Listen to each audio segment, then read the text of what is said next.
5. ¿Cómo se logra la curación? Para que la curación pueda tener lugar, es necesario que se entienda el propósito de la ilusión de la enfermedad. Sin ese entendimiento, la curación es imposible. El propósito de la enfermedad. La curación se logra en el instante en que el enfermo deja de atribuirle valor al dolor. ¿Quién elegiría sufrir, a menos que pensase que con ello podría ganar algo, y algo que tiene valor para él? Indudablemente, cree que está pagando un precio módico por algo de mayor valor, pues la enfermedad es una elección, una decisión. Es la elección de la debilidad, procedente de la equivocada convicción de que es fuerza. Cuando esto ocurre, se ve a la verdadera fuerza como una amenaza y a la salud como algo peligroso. La enfermedad es un método, concebido en la locura, para sentar al Hijo de Dios en el trono de su Padre. A Dios se le ve como algo externo, poderoso y feroz, ansioso por quedarse con todo el poder para sí mismo. Solo con su muerte puede su Hijo conquistarle. ¿Y qué representaría la curación dentro de esta loca convicción? Simboliza la derrota del Hijo de Dios, el triunfo de su Padre sobre él. Representa el desafío supremo en forma directa que el Hijo se ve forzado a aceptar. Representa todo lo que él se ocultaría a sí mismo para proteger su vida. Si se cura, él es responsable de sus pensamientos. Y si es responsable de sus pensamientos, será destruido, a fin de demostrarle cuán débil y miserable era. Mas si él mismo elige la muerte, su debilidad se convierte en su fuerza. Ahora se ha impuesto a sí mismo lo que Dios le habría impuesto y de esta forma ha usurpado completamente el trono de su Creador.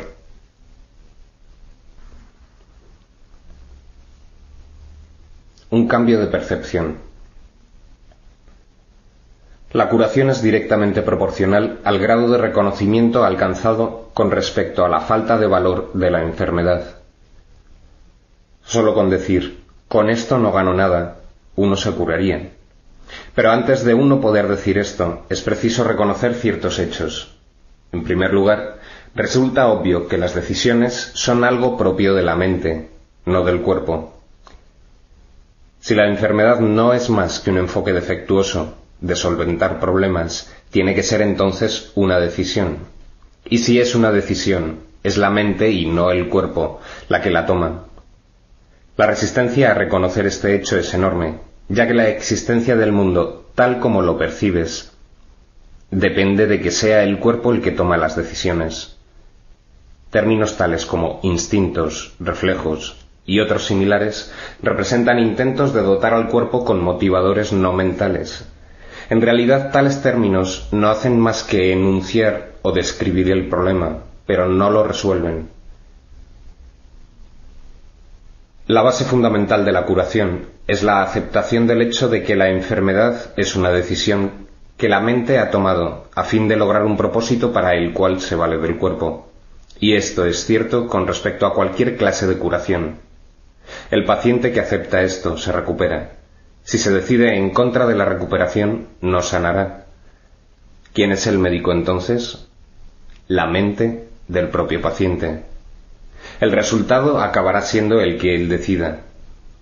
Agentes especiales parecen atenderle, sin embargo, no hacen otra cosa que dar forma a su elección. Los escoge con vistas a darle forma tangible a sus deseos, y eso es lo único que hacen. En realidad no son necesarios en absoluto. El paciente podría sencillamente levantarse sin su ayuda y decir, no tengo ninguna necesidad de esto. No hay ninguna forma de enfermedad que no se curase de inmediato. ¿Qué es lo único que se necesita para que este cambio de percepción tenga lugar? Simplemente esto: el reconocimiento de que la enfermedad es algo propio de la mente y de que no tiene nada que ver con el cuerpo. ¿Qué te cuesta este reconocimiento? Te cuesta el mundo que ves, pues ya nunca te parecerá que es el mundo el que gobierna a la mente. Con este reconocimiento se le atribuye la responsabilidad a quien verdaderamente la tiene, no al mundo, sino a aquel que contempla el mundo y lo ve como no es. pues ve únicamente lo que elige ver, ni más ni menos. El mundo no le hace nada, pero él pensaba que le hacía algo. Él tampoco le hace nada al mundo, ya que estaba equivocado con respecto a lo que el mundo era.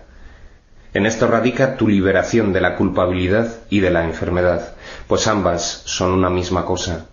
Sin embargo, para aceptar esta liberación, la insignificancia del cuerpo tiene que ser una idea aceptable.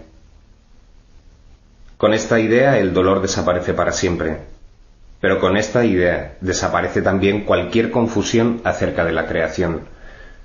¿Cómo podría ser de otra manera? Basta con poner causa y efecto en su verdadera secuencia con respecto a algo para que el aprendizaje se generalice y transforme al mundo. El valor de la transferencia de una idea verdadera no tiene límites ni final. El resultado final de esta elección es el recuerdo de Dios. ¿Qué significado tienen ahora la culpabilidad, la enfermedad, el dolor, los desastres y todos los sufrimientos? Al no tener ningún propósito, no pueden sino desaparecer, y con ellos desaparecen también todos los efectos que parecían tener. Causa y efecto no son sino una réplica de la creación. Vistos en su verdadera perspectiva, sin distorsiones y sin miedo, reestablecen el cielo.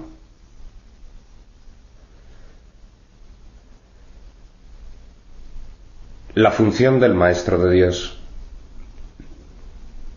Si el paciente tiene que cambiar de mentalidad para poderse curar, ¿qué puede hacer el Maestro de Dios? ¿Puede cambiar la mentalidad del paciente por él? Desde luego que no. Para aquellos que ya están dispuestos a cambiar de mentalidad, la función del Maestro de Dios no es otra que la de regocijarse con ellos, pues se han convertido en Maestros de Dios junto con él. Con aquellos que no entienden lo que es la curación, no obstante, tiene una función más específica. Estos pacientes no se dan cuenta de que ellos mismos han elegido la enfermedad. Por el contrario, creen que la enfermedad los ha elegido a ellos. No tienen tampoco una mentalidad abierta al respecto. El cuerpo les dice lo que tienen que hacer y ellos obedecen. No tienen idea de cuán demente es este concepto. Solo con que lo sospecharan, se curarían. Pero no sospechan nada.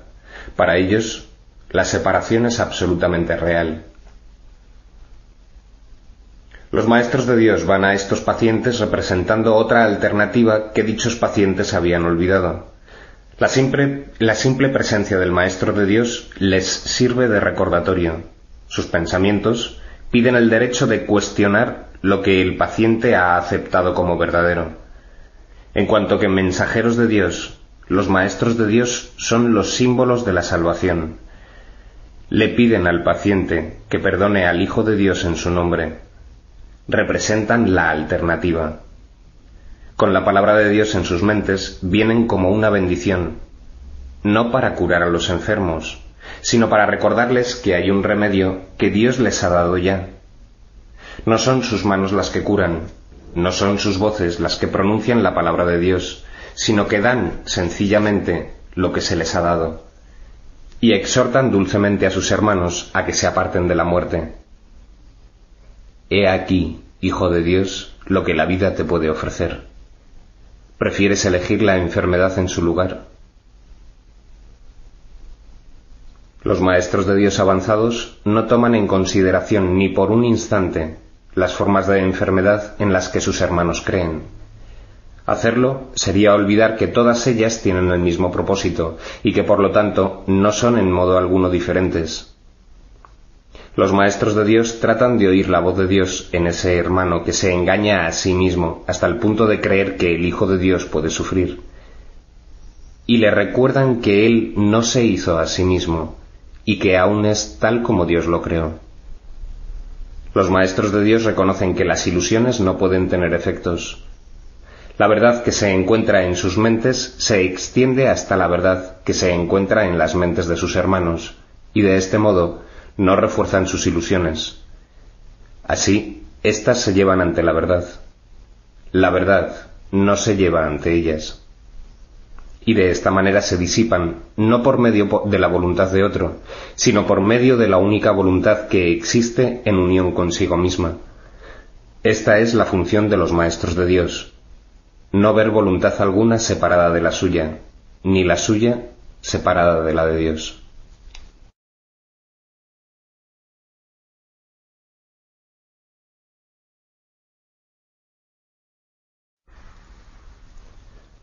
(6) ¿Tiene siempre lugar la curación? Sí, la curación siempre tiene lugar. Es imposible dejar que las ilusiones se lleven ante la verdad y al mismo tiempo conservarlas. La verdad demuestra que las ilusiones no tienen ningún valor. El Maestro de Dios ha visto la corrección de sus propios errores en la mente del paciente, al reconocerla como lo que es. Al haber aceptado la expiación para sí mismo, también la ha aceptado para el paciente. ¿Qué ocurre, sin embargo, cuando el paciente usa la enfermedad como forma de vida, creyendo que la curación es el camino a la muerte? Cuando esto ocurre, una curación repentina podría ocasionar una aguda depresión y una sensación de pérdida tan profunda que el paciente podría incluso tratar de destruirse a sí mismo. No teniendo nada por lo que vivir, podría incluso pedir la muerte, por su propio bien, pues la curación tiene que esperar. La curación se hará a un lado siempre que pueda percibirse como una amenaza. En el instante en que se le da la bienvenida, ahí está. Donde quiera que se haya ofrecido una curación, ésta se recibirá. ¿Qué es el tiempo ante los regalos de Dios? Nos hemos referido en muchas ocasiones en el texto a los tesoros que se ofrecen equitativamente, tanto para el que da los regalos de Dios como para el que los recibe. Ni uno solo se pierde, pues solo pueden multiplicarse. Ningún maestro de Dios debe sentirse decepcionado si, habiendo ofrecido una curación, parece como si ésta no se hubiese recibido. No es su función juzgar cuándo debe aceptarse el regalo. Que tenga por seguro que ha sido recibido, y que no ponga en duda que será aceptado cuando se reconozca que es una bendición y no una maldición. La función de los maestros de Dios no es evaluar el resultado de sus regalos. Su función es simplemente darlos. Una vez que los han dado también el resultado, puesto que ello es parte del regalo. Nadie puede dar si está preocupado por los resultados de lo que da. Eso sería limitar lo que da, y en ese caso, ni el que da ni el que recibe dispondrían del regalo. La confianza es parte esencial del acto de dar. De hecho, es la parte que hace posible el compartir. La parte que garantiza que el dador no ha de perder, sino que únicamente ganará. ¿Qué sentido tiene que alguien dé un regalo si luego se queda con él para asegurarse de que sea usado como mejor le parezca a él? Eso no es dar, sino subyugar. Haber abandonado toda preocupación por el regalo es lo que hace que sea verdaderamente dado. Y lo que hace posible dar de verdad es la confianza. La curación es el cambio de mentalidad que el Espíritu Santo procura que tenga lugar en la mente del paciente, y es el Espíritu Santo, en la mente del donante, quien le da el regalo a él. ¿Cómo podría perderse? ¿Cómo podría ser ineficaz? ¿Cómo podría haber sido en vano? Las arcas de Dios jamás están vacías, y si les faltase un solo regalo, no estarían llenas. Dios garantiza, sin embargo, que las arcas estén siempre rebosantes. ¿Por qué habría de preocuparse entonces un maestro de Dios por lo que sucede con sus regalos? Al ser Dios quien se los da a sí mismo, ¿quién iba a dejar de recibirlo todo en este intercambio santo?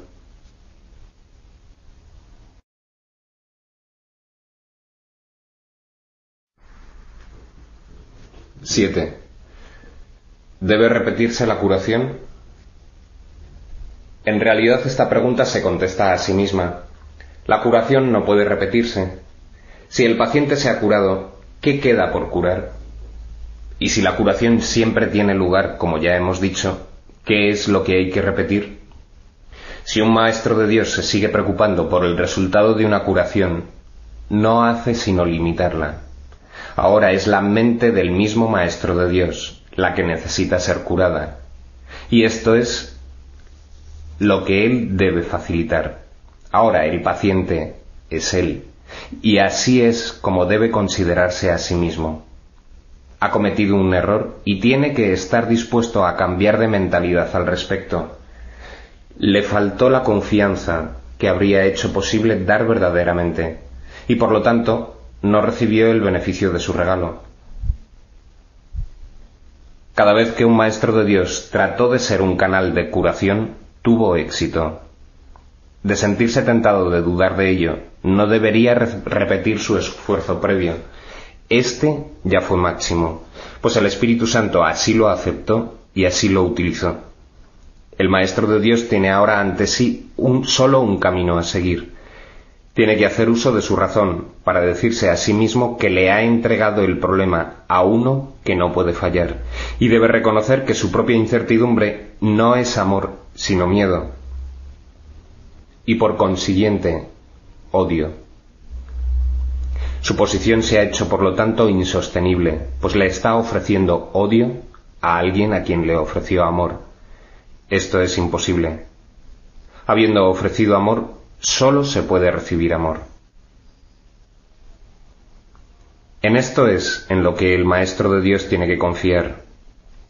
Esto es lo que realmente significa la afirmación de que la única responsabilidad del obrador de milagros es aceptar la expiación para sí mismo. El Maestro de Dios es un obrador de milagros porque da los regalos que ha recibido, pero primero tiene que aceptarlos. Eso es lo único que tiene que hacer, porque no hay nada más que él pueda hacer. Al aceptar la curación, puede darla. Si pone esto en duda, que recuerde quién dio el regalo y quién lo recibió.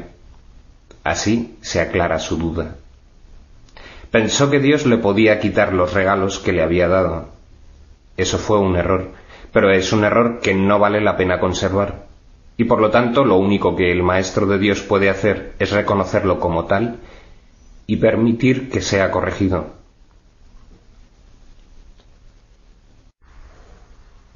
Una de las tentaciones más difíciles de reconocer es que dudar de la curación debido a que los síntomas siguen estando presentes es un error que se manifiesta en forma de falta de confianza. Como tal, es un ataque. Normalmente parece ser justamente lo contrario. No parece razonable en un principio que se nos diga que preocuparnos continuamente es un ataque. Tiene todas las apariencias de ser amor. Mas el amor sin confianza es imposible, ya que la duda y la confianza no pueden coexistir. Y el odio es lo opuesto al amor, sea cual sea la forma en que se manifieste. No dudes del regalo, y te será imposible dudar de sus resultados. Esta es la certeza que les da a los maestros de Dios el poder para ser obradores de milagros, pues han depositado su confianza en Él. Dudar de uno mismo es la causa fundamental de que se dude del resultado de cualquier problema que se le haya entregado al Maestro de Dios para que lo resuelva. Y esto implica necesariamente que se ha puesto la confianza en un ser ilusorio, ya que sólo de un ser así se puede dudar. Esta ilusión puede adoptar muchas formas. Tal vez el temor a ser débil y vulnerable, tal vez el miedo a fracasar y a sentirse avergonzado en conexión con un sentimiento de ineptitud, quizá vergüenza acompañada de culpabilidad procedente de una falsa humildad. La forma del error es irrelevante. Lo único que importa es que se le reconozca como lo que es: un error. El error es siempre una forma de preocupación con uno mismo, a costa de la exclusión del paciente. Es no reconocer al paciente como parte del verdadero ser, lo cual representa, por lo tanto, una confusión de identidad. En tu mente se ha producido un conflicto acerca de lo que eres, y te has engañado con respecto a ti mismo. Y te has engañado con respecto a ti mismo porque has negado la fuente de tu creación. Si ofrecieses únicamente curación, te sería imposible dudar. Si realmente quieres que el problema se resuelva, no puedes dudar. Si estás seguro de cuál es el problema, no puedes dudar. La duda es el resultado de deseos conflictivos. Ten certeza con respecto a lo que quieres y te será imposible dudar.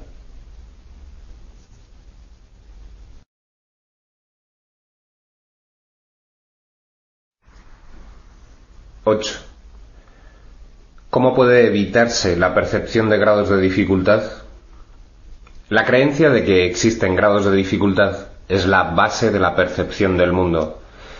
Dicha creencia se basa en diferencias, en un trasfondo desigual y en un primer plano cambiadizo, en alturas desparejas y en tamaños variados, en grados variables de oscuridad y luz y en miles de contrastes, en los que cada cosa vista compite con las demás para sobresalir.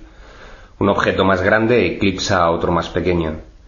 Una cosa más brillante llama más la atención que otra con menos poder de atracción. Y una idea más amenazante, o una que se considera más deseable de acuerdo con las normas del mundo, trastorna completamente el equilibrio mental. Lo único que los ojos del cuerpo pueden contemplar son conflictos. No recurras a ellos en busca de paz y entendimiento.